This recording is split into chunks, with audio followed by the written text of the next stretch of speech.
Ah, the PlayStation 2, home to some of the best games ever created, and home to some of the most questionable TV and movie adaptations that we have ever seen in gaming history. Before the open world Hogwarts legacy, there was Harry Potter and the Philosopher's Stone. No, not this one, which we can all agree is a masterpiece. Melted Face Hagrid is an absolute gaming icon, and nothing could ever top this magnificent piece of art. Instead, we are playing the remake that was released just 1 year after the Chamber of Secrets on the PlayStation 2. Yes, this game was released after the Chamber of Secrets. Welcome back to Hogwarts, School of Witchcraft and Huge Plot Holes. Our hero Harry Potter is ready to embark on an adventure of a lifetime, including magic, friendships that will last a lifetime,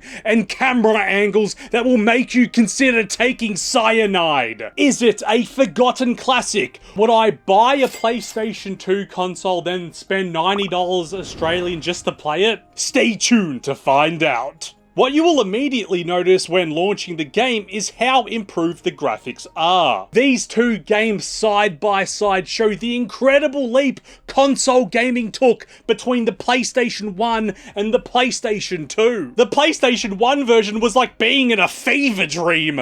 I think I had nightmares for years after playing it. But now there was no more creepy Dumbledore or horrifying Draco, but actual respectable graphics that help sell the story. A story that is so iconic that I simply don't need to even explain it to you. I will instead be focusing on the strange decisions that the team at Warthog Games decided to make. Now, it's clear that I have no idea what was happening behind the scenes when they were developing this game. But I have a sneaky suspicion that the team was probably under some time restraints and very strict deadlines. And that is something that is definitely unheard of in the gaming industry. And if you're wondering about the wig, I ordered a Harry Potter wig, but they decided to send fabulous Severus Snape. And it's incredibly hot, and I'm melting, so I actually probably look more like Harry Potter just without the wig, to be honest. It's not so much what they included in the game that is frustrating, but rather the lack of key plot points. Speaking of lacking, my subscribers are severely lacking, so please help me reach 3,000. Back to the video! The movie is obviously missing details that the book had, but the game takes it 3 steps further and completely wipes out whole sections of the story and even replaces important information with false lies. We go from a really nice opening cutscene explaining Harry's earlier life, his life with the Dursleys and whatnot, to all of a sudden being at Diagon Alley with Hagrid. That's a huge time skip. There's no iconic, "You're a wizard, Harry." There's no explanation of his parents leaving him a vault full of gold. And most importantly, there's no scene of Hagrid taking the actual Philosopher's Stone away from the vault at Gringotts Bank. You don't even get to see Harry on the Hogwarts Express meeting his soon-to-be best friends. And you also don't get to see Harry flaunting his huge amount of wealth in front of Ron Weasley, one of the poorest people in the Harry Potter story. "I'll buy the lot, thanks. You'll never be able to afford this much food, you stinky ginger." You go from getting your wand at Ollivander's, which honestly is an awesome scene and well voiced, to on a boat that is heading to Hogwarts. It's insane! It makes me wonder if there's just that one guy that's never read the books or he's never watched the movies whose only experience with Harry Potter is this game. He must think that, look, the Dursleys, they're sure very understanding about Harry becoming a wizard. They seem to let him go off with no problems whatsoever. What very understanding guardians. Again, I know deadlines, that sort of stuff, but you can't tell me that the sorting hat ceremony isn't important. And maybe that gamers would have liked to have seen that scene unfold instead of listening to it happen through a wall. Well, if you're sure, better be Gryffindor. Hey, Harry! Hello, I'm Ron Weasley. It's not like large games didn't exist on the PlayStation 2. GTA Vice City was released around the same time and is a huge game. Funnily enough, Lord of the Rings Return of the King was released in the same year as Philosopher's Stone, and Return of the King is beloved by all. And guess what?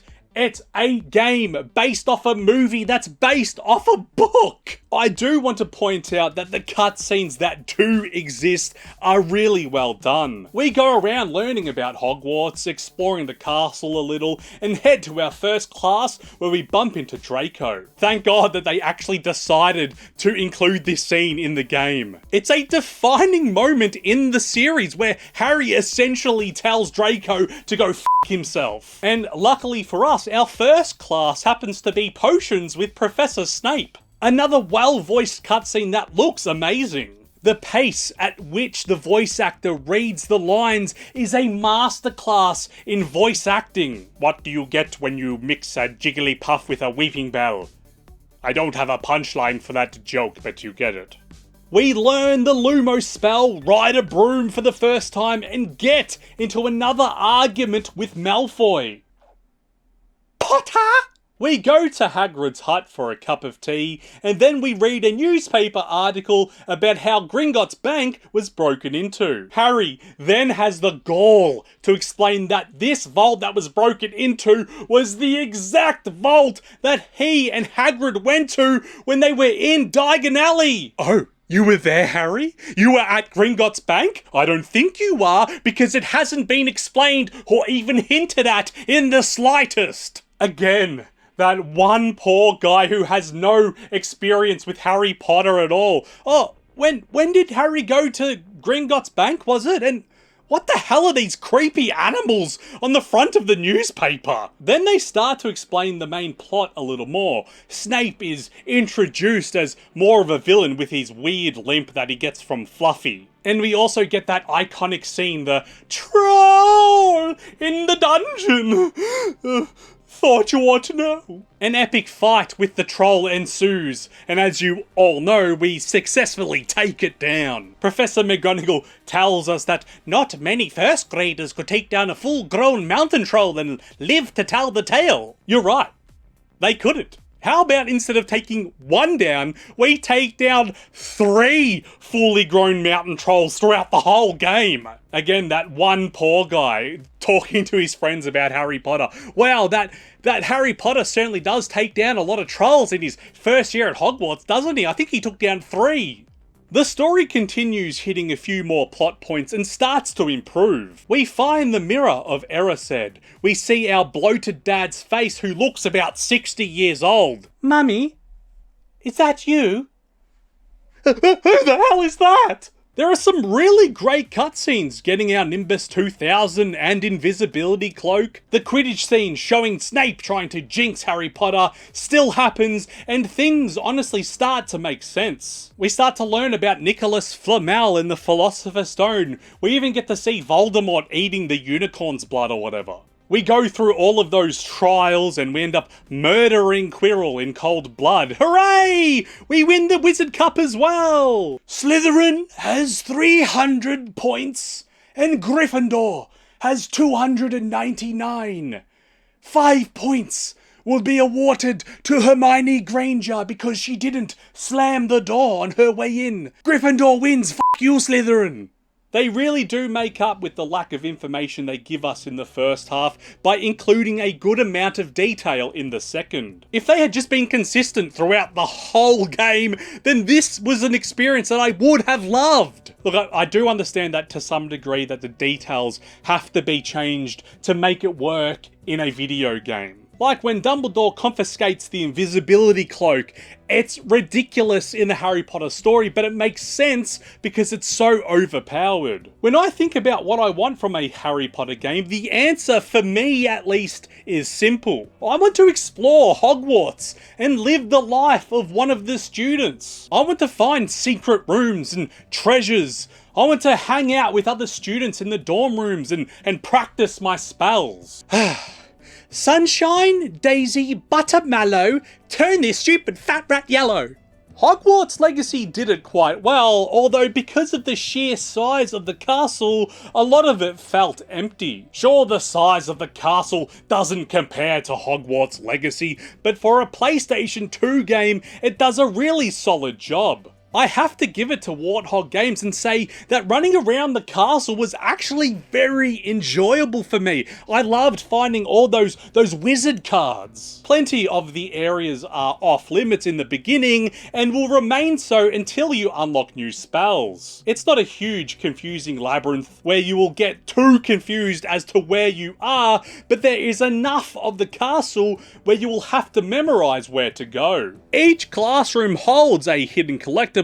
It's not hard to find the secret, but it's still a fun addition. After I finished the game, I just ran around for like 2 or 3 hours looking for all those hidden wizard cards. I think I ended up with like 90 of 101. Searching large chests like Link in Ocarina of Time.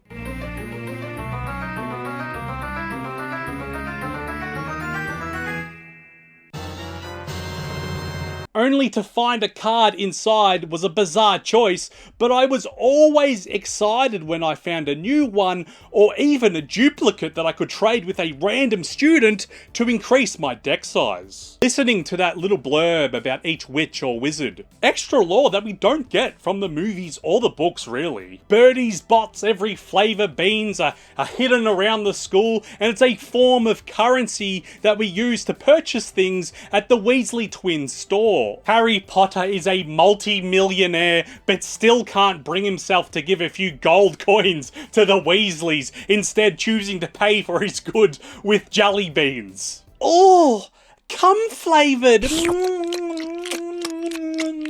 Sadly, outside of the castle is incredibly dull. Large, empty fields where no students are randomly hanging out or flying brooms. Running to Hagrid's hut or Professor Sprout's classroom is an absolutely boring thing that we have to do multiple times. There's nothing to do out there. There's nothing to interact with, nothing to distract you off in the distance. 95% of the game was obviously spent working on the inside of the castle, the moving staircase, the secret rooms, and more student activity. They knew that they needed an outdoor area because Hagrid has such a large role in the first book. But other than that and the occasional mission outside, it was relatively unused and pointless. Now, I know I was a little harsh about the story and what it lacked or what it changed. But I fully understand that in order to make this game make sense, that they would need to change some of the gameplay aspects, even if it didn't really make sense in the Harry Potter world. The gameplay is broken down into 3 different categories. You have different dungeons that are like big puzzles to solve that lead to unlocking a new spell. You have the missions that require you to perform a certain task, and then you have the combat. The different dungeons are unbelievably strange, but it was almost a must-have gameplay mechanic. Instead of just going to a regular class and learning how to cast a spell Leviosa, like they do in the books and movies, Harry literally has to crawl inside of a weird tunnel and fight monsters and life-threatening obstacles. Again, that one guy, wow, the students really have to go through a lot in order to learn these spells. He almost died. Avoid lava and holes that are so deep that if you fell down, you would 100% die upon impact. Look everybody, it's the chosen one, the boy who lived, and he just fell down a large hole to his death. Kill creepy ass ghosts and fire breathing turtles in order to unlock the Lumo spell. For a game that I can only assume was made more for kids, the puzzles can be fairly confusing at times. They never really explain anything or where to go. And the mini-map is impossible to read. I could barely make anything out, and it really didn't help me in the game even once. Oh my god, and the camera angles, they are the worst. I don't even know how to explain how bad they are. Looking behind you was impossible at times. Trying to turn around to lock onto enemies was irritating. I can't remember a worse example of camera angles in video games. If you can think of one, let me know in the comments, because I honestly can't even think of one other example. You essentially have to cast different spells to progress, and 90% of the time you will be using the starting spell Flipendo. Need to hit a switch? Flipendo! Need to stun an enemy? Flipendo! Need to pay your taxes? Flipendo! Need to kill a ghost? Lumos. Tricked ya.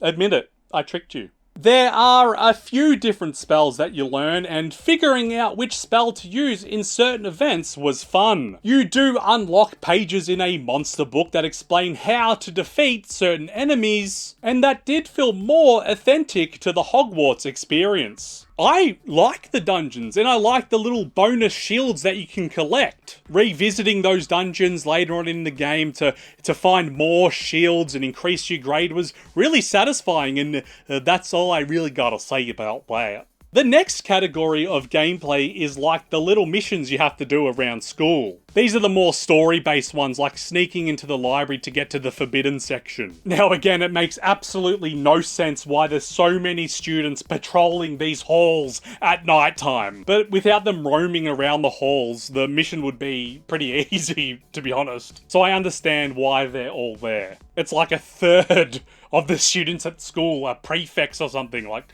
go to bed! Why are you all out here?